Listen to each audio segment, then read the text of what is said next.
Em nome do Pai, e do Filho, e do Espírito Santo. Amém. Louvado seja nosso Senhor Jesus Cristo. Podem sentar. Estimadas almas, nós celebramos hoje a vigília da festa de Pentecostes, completando também a novena do Divino Espírito Santo, que todos fizeram com muita devoção, suponho. Se não fizeram, tem a partir de hoje a 8ª da festa para fazer alguma coisa em honra do Divino Espírito. Mas vamos considerar o Evangelho de hoje, em que nosso Senhor promete o Espírito Santo.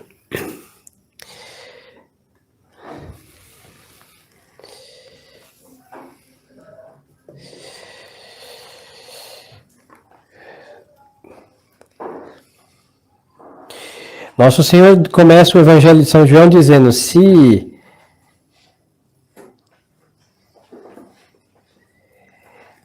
alguém me ama, esse guarda os meus mandamentos. E nosso Senhor vai dizer a partir disso, dessa afirmação: e eu rogarei ao Pai, e Ele enviará outro Paráclito. Paráclito quer dizer advogado e consolador. E ele rogarei ao Pai, e Ele dará outro Paráclito. Ele permanecerá convosco para sempre, o Espírito da Verdade. Então nós vemos que nosso Senhor vai derramar o Espírito Santo sobre os seus apóstolos, o Atos dos Apóstolos, o 1º capítulo, depois de ter purificado. Primeiro, os apóstolos vão ser confirmados em graça pelo Espírito Santo. Mas não haverá traidor ali. Judas estará já no quinto dos infernos. Haverá um pouquinho antes da vinda do Espírito Santo, da covardia de um, o temor do outro, a dúvida de alguns, de todos.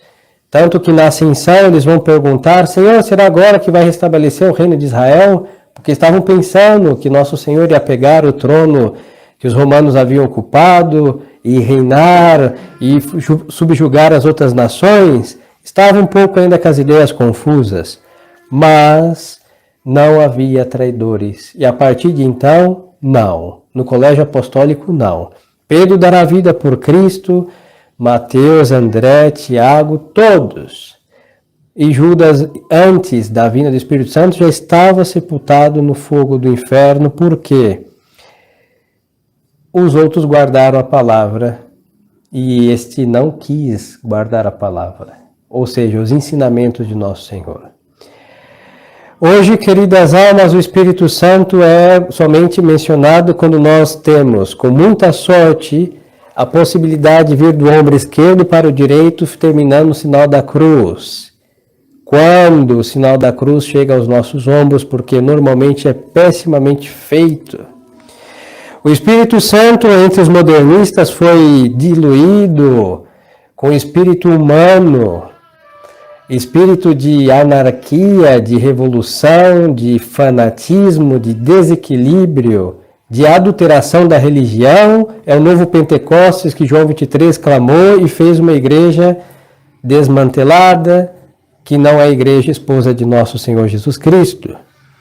E por que o nosso Senhor começa falando: se alguém me ama, guardará meu mandamento, e eu enviarei a este que me ama. Rogarei ao meu Pai por este, e a este Deus vai enviar o advogado. Então vamos entender por que o Espírito Santo, desde o dia de amanhã, Pentecostes, domingo de Pentecostes, até 1958, foi o vento que soprava nas velas de São Pedro a direção do céu. Porque os que estavam no barco de São Pedro, tripulantes, turistas, os que estavam no mar desta vida, ou seja, todos os batizados, pelo menos em sua maioria, conheciam ou conheceram e amaram a nosso Senhor e se esforçaram por guardar a sua palavra. Aí nós tínhamos quem para nos defender? O Espírito Santo de Deus. Por isso os maniqueus não conseguiram destruir a igreja, os judeus não conseguiram, os maometanos tampouco, nenhuma desses filhos do inimigo da salvação das nossas almas conseguiram. Geraram confusões, discórdias, brigas, mortes, mártires em todo caso, cruzadas, guerras, mas nunca conseguiram afundar e nem impedir em velocidade que o barco de São Pedro se dirigisse ao céu. Porque dentro do barco de São Pedro, os homens da igreja conheceram e conheciam, amaram o nosso Senhor, tentando obedecer à sua lei. E quem é este advogado? Quem é este Consolador? O Espírito Santo, que hoje por nós é tão desconhecido. As pessoas às vezes querem um milagre, aí azucriam os santos taumaturgos, querem respostas rápidas e vão zanzar por todos os sites e blogs e canais de qualquer estupidez que está ao nosso alcance, ou quando vão perguntar para a pior pessoa para obter a pior resposta e não terão ciência, muito menos conhecimento. E nós esquecemos que todo conhecimento está em conhecer nosso Senhor Jesus Cristo. Todo. E ao conhecer nosso Senhor Jesus Cristo, não é possível, falando pelo conhecimento da fé, e não desejá-lo, porque Ele é a bondade, Ele é a verdade. E junto com este observar o que Ele nos manda, pelo menos se esforçar, vamos ter que travar uma guerra, e essa guerra é contra o espírito do mundo. Por isso nosso Senhor disse: eu não vos deixarei órfãos, virá sobre vós o Espírito Santo, o Espírito da verdade, que é o diferencial do espírito da mentira, do engano, do sabotamento, que é o espírito este do mundo e da carne e do inferno. Então, queridas almas, se nós estamos aparentemente desalentados, e os ventos que não são de Deus sopram por todos os lados, tentando afundar o barco, quer de São Pedro, quer da nossa pobre alma, é sinal que nós não estamos seguindo o vento do Espírito Santo. Aí os senhores vão perguntar: mas padre, que vento é esse? É um vento místico, que em delírios e arroubos os senhores vão sentir, fazendo sacudir seus véus e toda a sua casa. Não. Este vento se chama amor à verdade. O amor à verdade nos deixa propensos ao céu. O amor à verdade faz a gente odiar este mundo satânico. O amor à verdade faz a gente perder até a última gota de sangue para não perder a virtude. O amor à verdade faz a gente rezar todos os dias. Porque quem nos manda rezar a verdade? Jesus Cristo, nosso Senhor e Deus. Quem nos manda odiar este mundo? Nosso Senhor Jesus Cristo. Quem nos manda praticar as virtudes? Ele nos deu virtudes vindas pelo batismo e que permaneçam e que cada vez mais reinem em nossas almas, nosso Senhor Jesus Cristo. Por isso o conhecimento, a verdade, é o vento que vem do alto, do Espírito Santo. Porque ninguém ama a verdade porque quer amá-la somente. Porque aquele que busca a verdade e ama a verdade, lembremos-nos, nosso Senhor disse que eu me manifestei a estes. Então nosso Senhor que nos atraiu. Aí nosso Senhor nos atrai, como diz o profeta, se não me falhar a memória, Oséias, o Senhor me seduziu, eu não resistir, mas nós, homens modernos, dizemos: por favor, o Senhor me seduziu, eu não me resisti, mas espera aí, quem dita as regras sou eu. Aí nós vamos ter o quê? O espírito do mundo, o espírito do modernismo, o espírito da traição ao Espírito de Deus. Aí vamos entender por que os nossos queridos santos hoje passam por quê? Ou fábulas ou desequilibrados. Nós vamos entender por que o mundo moderno hoje é satânico, porque ele odeia que Deus seja o que dita regras. Ele não admite que Deus seja o princípio e o fim da vida humana. Aí nós vamos entender também porque os santos que hoje são tidos por fábulas estão ausentes da face da terra. As pessoas não querem deixar Deus ditar as regras e obedecê-lo sem reservas. Aí os senhores vão falar, padre, mas isso é o modernismo. Não, a tradição também, não é tradicional isso. Mas esse espírito maligno penetrou entre nós. Falta o amor à verdade e falta esta total submissão ao Divino Espírito Santo, que não consiste em ser um carismático exaltado. Não basta ser uma alma fiel a Deus.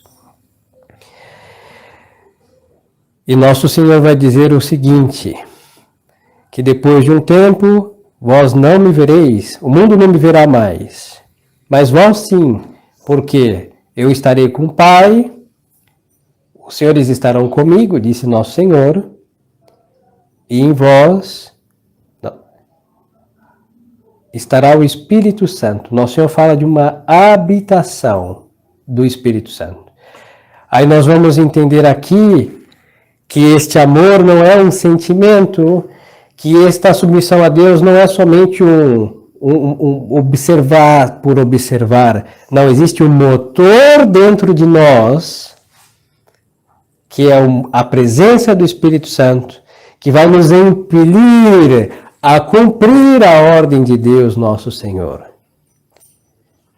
Então, este Espírito vai habitar entre nós, se nós amamos a verdade que é nosso Senhor e nos submetemos a Ele completamente. Então, queridas almas, vamos celebrar amanhã a festa de Pentecostes, em realidade daqui a algumas horas, essa hora da noite. E vamos então pedir a Deus, nosso Senhor, a graça de expurgar essa ignorância maligna do Espírito Santo. O que podemos fazer? Primeiro, tem bons livros sobre o Espírito Santo. Ler. E se queremos ver o que o Espírito Santo faz numa alma, ler a vida dos santos. Nenhum santo foi o que foi ou fez o que fez sem o auxílio do Espírito Santo. Depois, ir ao catecismo e conhecer quem é a terceira pessoa da Santíssima Trindade, qual a missão dela em nós, o que ela faz, muitas coisas que desconhecemos por lesados e ignorantes. Depois, clamar a presença do Espírito Santo, não precisa fazer um show pentecostal, basta antes das suas orações, rezar a tão bela e singela oração, vinde Espírito Santo, enchei os corações dos vossos fiéis. Para concluir, entre nós, se diz, o padre não conheceu, infelizmente, mas se conta que Dom Antônio de Castro Maia, que descanse em paz, amém, ele sempre invocava o Espírito Santo. Vinde Espírito Santo. É uma jaculatória. Sempre. E ele me atrevo a dizer, atrevidamente, eu penso que a força deste homem de Deus só pode ter vindo do Espírito Santo. No Brasil não houve outro bispo. E na face da terra só teve mais um, que era espiritano, da congregação do Divino Espírito Santo.